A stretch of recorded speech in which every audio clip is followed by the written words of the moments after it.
इंजील शरीफ बामुताबिक हजरत लूका पहली सदी के दौरान थिफलुस नामी एक शख्स को लिखी गई थी ताकि उन्हें जनाब मसीह के बारे में सिखाई गई चीजों और उनकी सलीबी शहादत और बाद अज़ मर्ग दोबारा जिंदा होने के वाकयात के बारे में ईमान लाने में मदद मिले। लेकिन ये आज हमारे अकीदे को किस तरह मुतासिर करता है? हम इस खास किताब के जरिए क्या सीख सकते हैं? मुसन्निफ और मौसीकार माइकल कार्ड कुछ मुकामात का सफर करते हैं जो जनाब मसीह ने जमीन पर अपने आखिरी हफ्तों के दौरान यरूशलेम तक किया था, और उनकी रहमत की खिदमत को करीब से देखते हैं दरियाफ्त के इस दिन। ये दरियाए उर्दन है। ये गलील की तह से निकलता है और जनूब की तरफ जाता है। हम इस दरिया के किनारे एक रास्ते पर हैं और यरूशलेम का आखिरी सफर आखिरकार हमारे लिए शुरू हो गया है। बाब 9, एक सफर जो कोहे तजल्ली या माउंट ऑफ ट्रांसफिगरेशन से शुरू होता है। हजरत लूका फरमाते हैं कि जनाब मसीह ने पुख्ता यकीन से यरूशलेम की तरफ निगाह की। आप इस दरिया के किनारे चलते हैं जब तक कि ये यरीहो की सड़क तक ना पहुंच जाएं। वो दाएं जानिब मुड़ के एक तवील सफर करेंगे, सहरा में पैदल सफर करके, जब तक कि वो यरूशलेम ना पहुंच जाएं। बाब नंबर 9 से 19 तक हजरत लूका के लिए एक बहुत अहम हिस्सा है, एक ऐसा हिस्सा जिसे उन्होंने अपनी इंजील का 40% हिस्सा बताने के लिए मुकर्रर किया है। अगर आप उनके तबलीग के मंसूबे को देखें और आप इस बारे में हसास हैं तो आपको एक हंगामी सूरत हाल का एहसास होता है जिस सफ़र के आगाज से ही शुरू होती है। जनाब मसीह की तालीम ज़्यादा मरतकज़ होती जा रही है। कदर के ज़्यादा से ज़्यादा बयानात मौजूद हैं। ये वो चीज़ें हैं जिनसे आपको डरना चाहिए, ये वो चीज़ें हैं जिनसे आपको नहीं डरना चाहिए, या ये वो चीज़ें हैं जो कीमती नहीं। फिर अक़वाल का एक तवील बयान है। जनाब मसीह ने अपनी तालीम को सादा बयानात तक महदूद कर दिया है। दर हकीकत बहुत से ऐसे हैं कि मुझे याद भी नहीं है, लेकिन इस तरह के बयान की ख्वाहिशात को सुने। इंसान की ज़िंदगी उसके एहसासों पर मुश्तमिल नहीं है। ज़िंदगी खुराक से ज़्यादा है। हाँ, उसकी बादशाही की तलाश में रहो, क्योंकि जहाँ तुम्हारा ख़जाना है वहीं तुम्हारा दिल भी लगा रहेगा। ऐसी अनगिनत और बहुत सी आयात मौजूद हैं। जब हम बाब 20 में यरूशलेम पहुँचते हैं, ये रुक जाते हैं और हम जनाब मसीह के दुख और मसाइब के हफ्ते में दाखिल हो जाते हैं। तो यरूशलेम के इस लंबे आखिरी सफ़र पर मेरे साथ शामिल हो जाएं। एक ऐसा सफ़र जिसमें 2 हफ्ते लग सकते हैं और जनाब मसीह के दौर के 10 दिन, लेकिन एक ऐसा सफ़र जो बहुत अहम है अगर हम जनाब मसीह की ज़िंदगी को समझना चाहते हैं।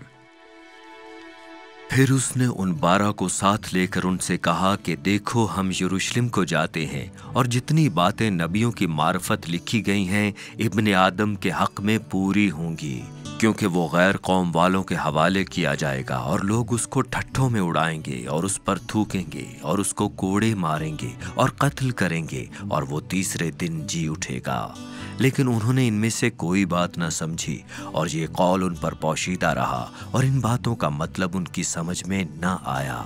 इंजील शरीफ बामुताबिक हजरत लूका 18 बाब 31 ता 34 आयात। ये दरिया उर्दन का जनूबी सिरा है। दर हकीकत ये इतना करीब है जितना आप उन दोनों के करीब जा सकते हैं। यहाँ सबको आने के लिए फौजी दस्ते की ज़रूरत है। ये जनाब मसीह के बपतिस्मा के रिवायती मकामात में से एक है। जैसा कि आप देख सकते हैं, नीचे ईमानदारों का एक गिरोह है जो यहाँ जश्न मनाएंगे। लेकिन ये जनाब मसीह के इस तवील सफ़र का इख्तिताम भी है, जो हजरत लूका की किताब का सबसे तवील और मरकजी सफ़र भी है। यहाँ से दाएं जाने मुड़े और ऊपर पहाड़ों से गुजरते हुए यरीहो के रास्ते यरूशलेम जाते हैं। अब इस सफ़र के आखिरी हिस्से के दौरान साहबा कराम ने जनाब मसीह से पूछा कि वो दुआ किस तरह से मांग सकते हैं। फरीसियों ने नोट किया कि हज़रत ईसा और उनके सहाबा का दुआ मांगने का तरीका हज़रत याहया इस्तबागी और उनके सहाबियों से काफ़ी अलग है। हज़रत लूका की किताब दुआ के मुतल्लिक है। उनकी पूरी किताब दुआ के गिर्द घूमती है। जनाब मसीह 12 हवारियों के इंतखाब करने से पहले पूरी रात दुआ करते रहे। जैसे ही वो दुआ कर रहे होते हैं, हज़रत लूका हमें बताते हैं कि तब्दीली वाक़ई होती है। दरअसल बात यह है, हम जनाब मसीह की दुआ नहीं सुन पाते जब तक कि हम बाब 11 तक नहीं पहुंच जाते। اور آخرکار جب وہ دعا کرتے ہیں تو یہ دعائے ربانی ایک مختصر شکل ہے. یہ ایک ایسی دعا ہے جو ایک سانس میں کی جا سکتی ہے. اے ہمارے باپ، تیرا نام پاک مانا جائے، تیری بادشاہی آئے، ہمارے روز کی روٹی ہمیں دے، جس طرح ہم اپنے قرضداروں کو بخشتے ہیں ہمیں بخش، ہمیں برائی سے بچا. یہ اس طرح ہے ایک مختصر حصہ. جناب مسیح اس دعا کی پیروی ایک تمثیل کے ساتھ کرتے ہیں. آدھی رات کو مستقل دوست کی تمثیل، اور تمثیل کا نقطہ یہ ہے ایسا نہیں ہے کہ آپ کو دعا کرتے وقت الفاظ کو صحیح طریقے سے بولنا پڑے. بات یہ ہے کہ آپ کو اس شخص پر ایمان رکھنا ہوگا جس سے آپ دعا کر رہے ہیں. تم میں سے ایسا کون سا باپ ہے کہ جب اس کا بیٹا روٹی مانگے تو اسے پتھر دے، یا مچھلی مانگے تو مچھلی کے بدلے اسے سانپ دے، یا انڈا مانگے تو اس کو بچھو دے؟ بس جب تم برے ہو کر اپنے بچوں کو اچھی چیزیں دینا جانتے ہو تو آسمانی باپ اپنے مانگنے والوں کو روح القدس کیوں نہ دے گا؟ انجیل شریف بمطابق حضرت لوکا 11 باب 11 تا 13 آیات. میرے پیچھے اردن ہے، جہاں جناب مسیح اور آپ کے حوارین کا ہجوم اور فسح کے زائرین دریا کو چھوڑ کر یہاں سے دائیں مڑ کر ایک لمبے گرم اور سخت سفر کا یہیں سے آغاز کرتے ہیں. ابھی ہم پیچھے جناب مسیح کی ایک کامل دعا کے بارے میں بات کر رہے تھے، جبکہ پہاڑی پر ایک اور کامل دعا ہوئی جب وہ یریحو شہر میں داخل ہو رہے تھے. شہر کے دروازوں پر یہی وہ مقام ہے جہاں بھکاری، نابینا، لنگڑے جمع ہوتے تھے، کیونکہ ہجوم وہاں سے آ رہا تھا. اور جب وہ یریحو میں داخل ہوتے ہیں تو وہاں ایک نابینا آدمی ہوتا ہے اور وہ بہت اصرار کرتا ہے، وہ پکارتا ہے اور اس کے الفاظ کامل دعا ہیں، اور یہ ایسے ہے کہ رحم کر، رحم کر. رحم وہ لفظ ہے جسے خدا تعالیٰ کتاب مقدس میں اپنی وضاحت کرنے کے لیے استعمال کرتے ہیں بطور وہ شخص جس سے مجھے کسی چیز کی توقع کرنے کا حق ہے، وہ مجھے سب فراہم کرتا ہے. خدا تعالیٰ خود کو یوں بیان کرتے ہیں، یہ نابینا شخص جانتا ہے کہ وہ شفا پانے کا حقدار نہیں ہے، مگر وہ اصرار کرتا ہے جبکہ لوگ اسے خاموش کروانے کی کوشش کرتے ہیں. لیکن وہ پکارتا ہے، رحم کر، رحم کر. مجھے لگتا ہے جناب مسیح سے خوش ہیں کہ وہ خاموش نہیں ہوا، تو وہ اسے شفا بخشتے ہیں. یہ جناب مسیح کے یروشلم میں داخل ہونے سے قبل آخری معجزہ ہے، اور یہ صحیفہ حضرت یسایہ 35 باب، حضرت یسایہ 61 باب سے مسیحا کی نشانیوں میں سے ایک ہے کہ اندھوں کی آنکھیں کھل جائیں گی. اور یہ وہ معجزہ ہے جو جناب مسیح کے یروشلم میں آخری داخلے کی سمت متعین کرتا ہے.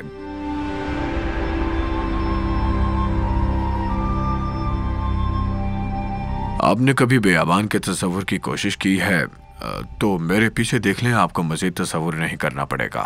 یہ وہ بیابان ہے جہاں جناب مسیح پر آزمائش آئی تھی. یہ اس بیابان کی سڑک ہے جو یریحو سے یروشلم تک جاتی تھی، اور اس سڑک پر وہ آخری سفر کرتے ہوئے جناب مسیح اپنے حواریوں کو ایک تمثیل بیان کرتے ہیں.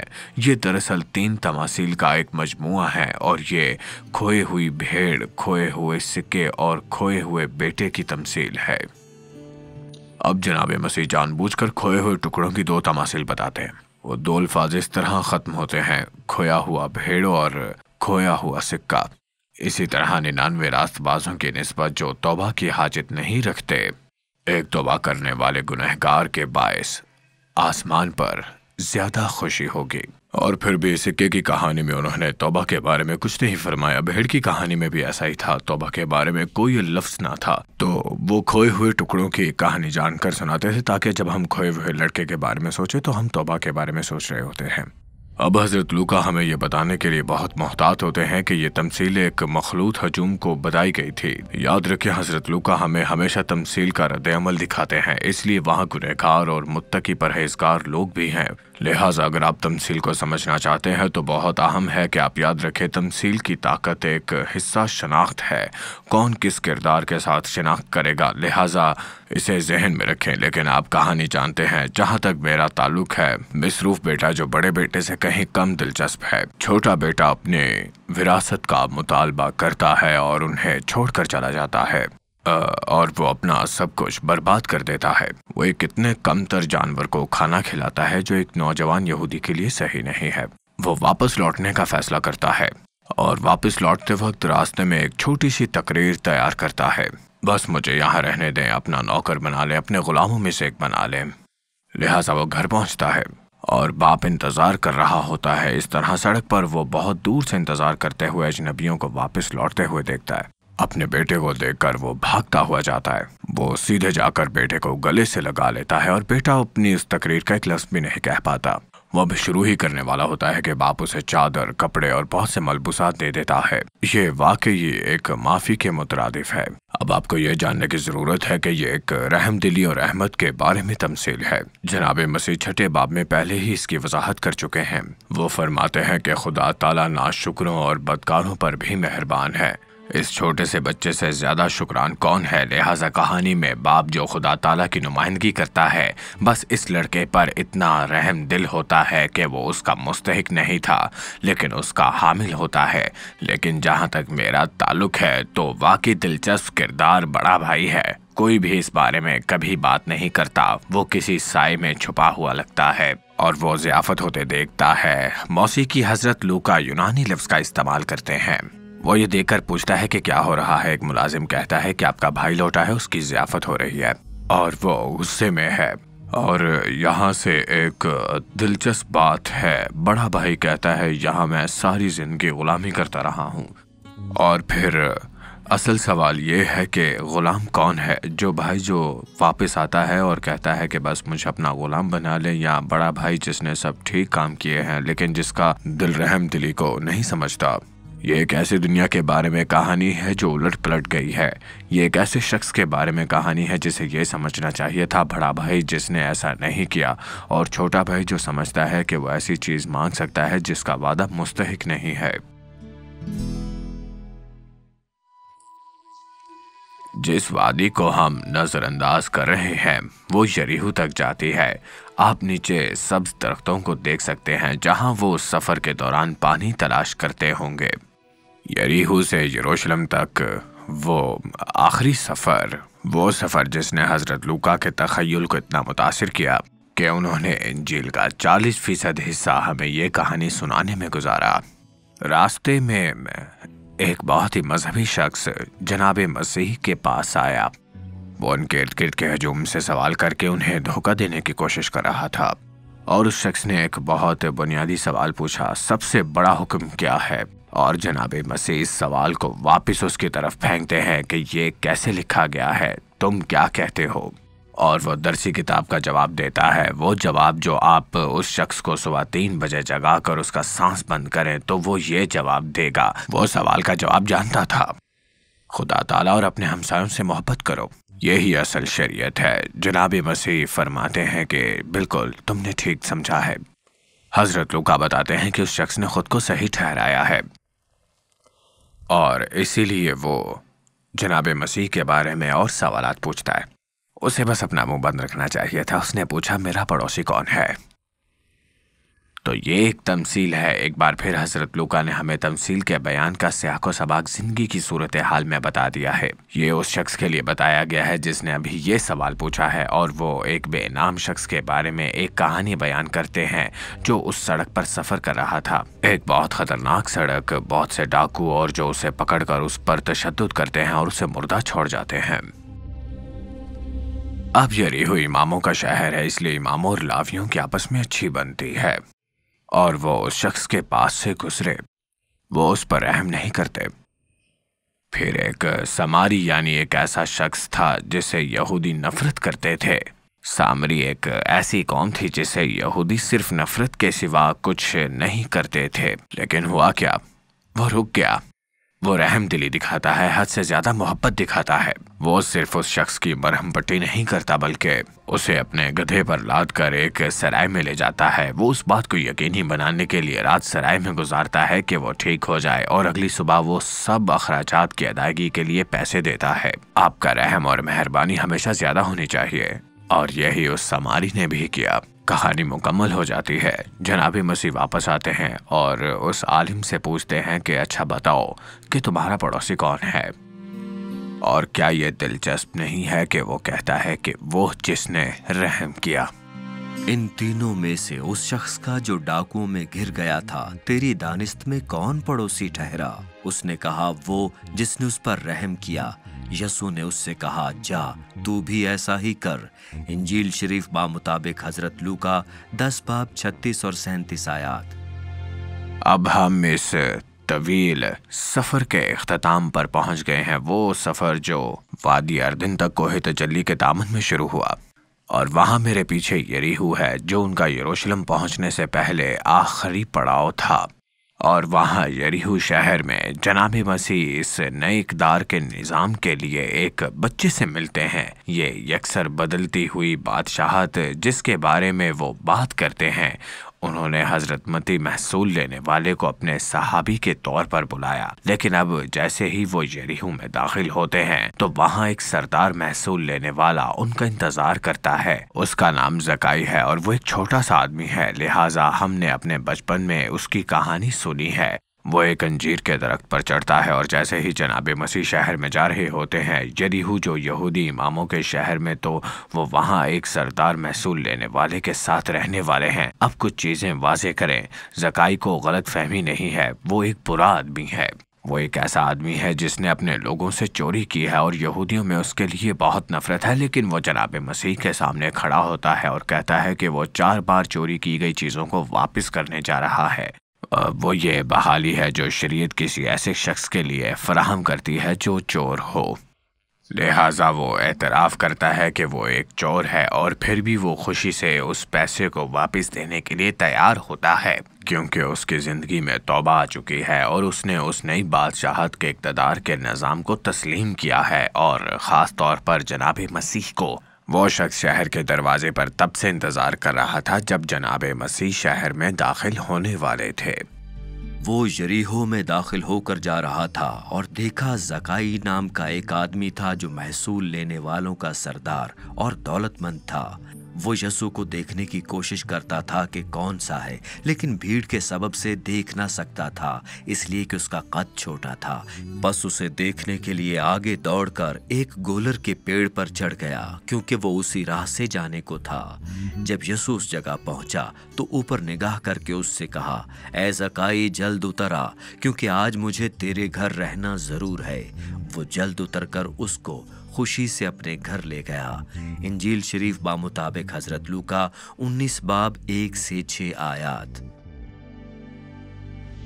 آخر کار ہم وادی اردن سے یروشلم تک کے اس طویل سفر کا اختتام کر رہے ہیں۔ یہاں ہم یروشلم کے دروازے کے باہر موجود ہیں، اور جناب مسیح اور آپ کے حوارین زیتون کے پہاڑ پر آئے ہوں گے۔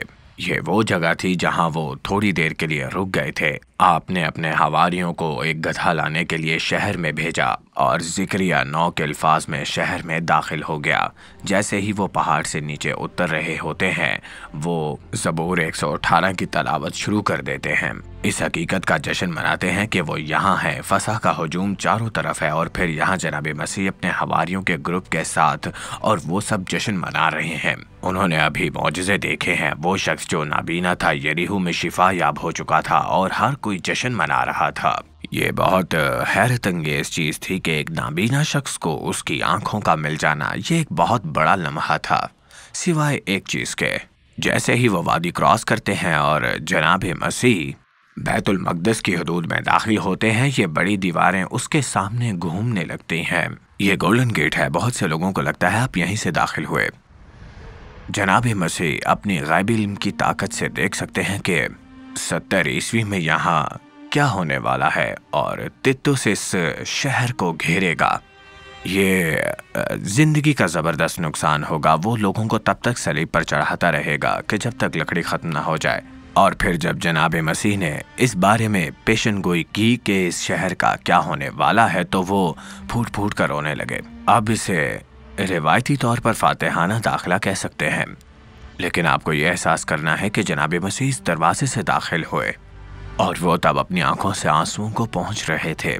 जब नजदीक आकर शहर को देखा तो उस पर रोया और कहा, काश कि तू अपने इसी दिन में सलामती की बातें जानता, मगर अब वो तेरी आंखों से छिप गई हैं, क्योंकि वो दिन तुझ पर आएंगे कि तेरे दुश्मन तेरे गिर्द मोर्चा बांधकर तुझे घेर लेंगे और हर तरफ से तंग करेंगे, और तुझको और तेरे बच्चों को जो तुझ में हैं जमीन पर दे पटकेंगे, और तुझ में किसी पत्थर पर पत्थर बाकी ना छोड़ेंगे, इसलिए कि तूने उस वक्त को ना पहचाना जब तुझ पर निगाह की गई। इंजील शरीफ बामुताबिक हजरत लूका 19 बाब 41 ता 44 आयात। खाना खुदा में जनाब मसीह उन लोगों को बाहर निकालते हैं जो वहाँ कारोबार कर रहे होते हैं, और यही से मुश्किल शुरू होती है। कुछ अनाजील कहती हैं कि जनाब मसीह यरूशलेम पहुंचे तो ये पहला काम था, और कुछ लोग कहते हैं कि ये एक और मसला है। लेकिन हजरत लूका की इंजील में याद रखने वाली अहम बात यह है कि इस इंजील में खाना खुदा की सफाई जनाब मसीह की दुआ की फिक्र से जुड़ी है। जनाब मसीह ने जो पहला अवामी काम किया था वो ये था कि खाना खुदा में लगने वाले बाजार को ख़त्म कर दिया था। ये पहली बार था जब उन्होंने इसे वहाँ देखा था।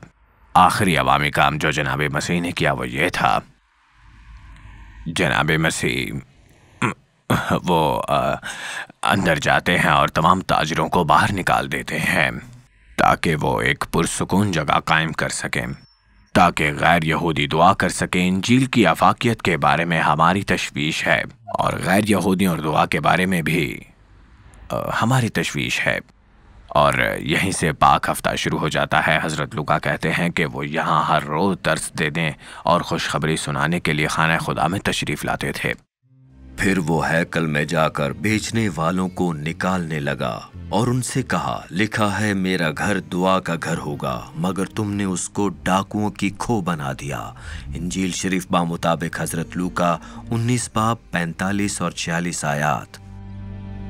हम खाना खुदा की कदीम दीवार के बिल्कुल बाहर हैं। मेरे पीछे जो पत्थर हैं वो हेरोदिस के ज़माने के हैं। ये खूबसूरत लिबास पहने हुए पत्थर, बस मंज़र आप एक जश्न सुन सकते हैं। ये एक बारा मिर्ज़ा है जो चल रहा है, लिहाजा ये एक साफ़ सुथरी जगह है।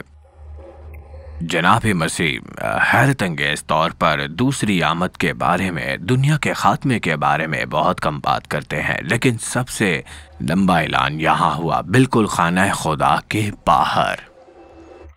आपको ये एहसास होना चाहिए कि जनाब मसीह से 2 सवालात पूछे गए थे और फिर उन्होंने जवाब दिए। यही बात है। मसला ये है कि हज़रत लूका हमें सिर्फ पहला सवाल फराहम करते हैं और दूसरा नहीं करते, इसलिए ये बहुत उलझा हुआ है। जैसे ही वो इस इलाके से निकलते हैं, हज़रत लूका हमें बताते हैं कि जनाब मसीह के हवारी खूबसूरत पत्थरों की निशानदेही करते हैं। हज़रत मरकज़ फरमाते हैं, देखो ये पत्थर कितने बड़े हैं। ऐसा उनके हवारीन ने कहा था। जनाब मसीह तनाव में हैं। वो कहते हैं, क्या तुमने ये पत्थर देखे हैं? एक पत्थर दूसरे पत्थर के ऊपर नहीं छोड़ा जाएगा। और उसी वक्त सवालात नमूदार हुए। पहला सवाल था कि ये चीज़ें कब होंगी। दूसरा सवाल जो हज़रत मत्ती की इंजील 24 बाब में है वो ये है कि और दुनिया के खात्मे की अलामत क्या होंगी। 2 सवालात 2 जवाबात, और ये एक ऐसा नमूना है जिसकी जनाब मसीह हमेशा पैरवी करते हैं। वो बहुत ठोस अलामत के साथ शुरू करते हैं। वो एक ऐसा वाक़या बयान करते हैं जिससे आप भाग सकते हैं। वो कहते हैं ऐसा होता है और आप सबसे ऊपर हों, यानी अपने घर के ऊपरी हिस्से में, तो अपना सामान ले लो और भाग जाओ, क्योंकि वो एक तारीखी वाक़या बयान कर रहे हैं जिससे आप भाग सकते हैं। वो 70 ईस्वी में खाना खुदा की तबाही को बयान कर रहे हैं, और ये वो पत्थर हैं जो रोमी सिपाहियों ने दीवारों पर फेंके जब उन्होंने लफ्जी तौर पर एक पत्थर दूसरे पत्थर पर नहीं छोड़ा। उस वक्त जनाब मसीह आफाकी ज़ुबान का इस्तेमाल करते हैं। ये एक बहुत वाज़ह तब्दीली है। वो ऐसे वाक़यात बयान करने से गुरेज करते हैं जिससे आप भाग नहीं सकते, और वो कहते हैं कि चांद खून में बदल जाएगा, सितारे आसमान से गिरेंगे। हज़रत लूका की इंजील में ये कहा गया है कि आसमानी मखलूक़ात हिल जाएंगी और वो दुनिया के ख़ात्मे को बयान करेंगी। एक ऐसा वाक़या जिसका कोई तसव्वुर भी नहीं कर सकता। सच पूछिए तो मेरे तो रोंगटे ही खड़े हो गए। बस हर वक्त जागते और दुआ करते रहो ताकि तुमको इन सब होने वाली बातों से बचने और इब्ने आदम के हुजूर खड़े होने का मकदूर हो। और वो हर रोज हैकल में तालीम देता था और रात को बाहर जाकर उस पहाड़ पर रहा करता था जो जैतून का कहलाता है। और सुबह सवेरे सब लोग उसकी बातें सुनने को हैकल में उसके पास आया करते थे। इंजील शरीफ बा मुताबिक हजरत लूका 21 बाब 36 से 38 आयात।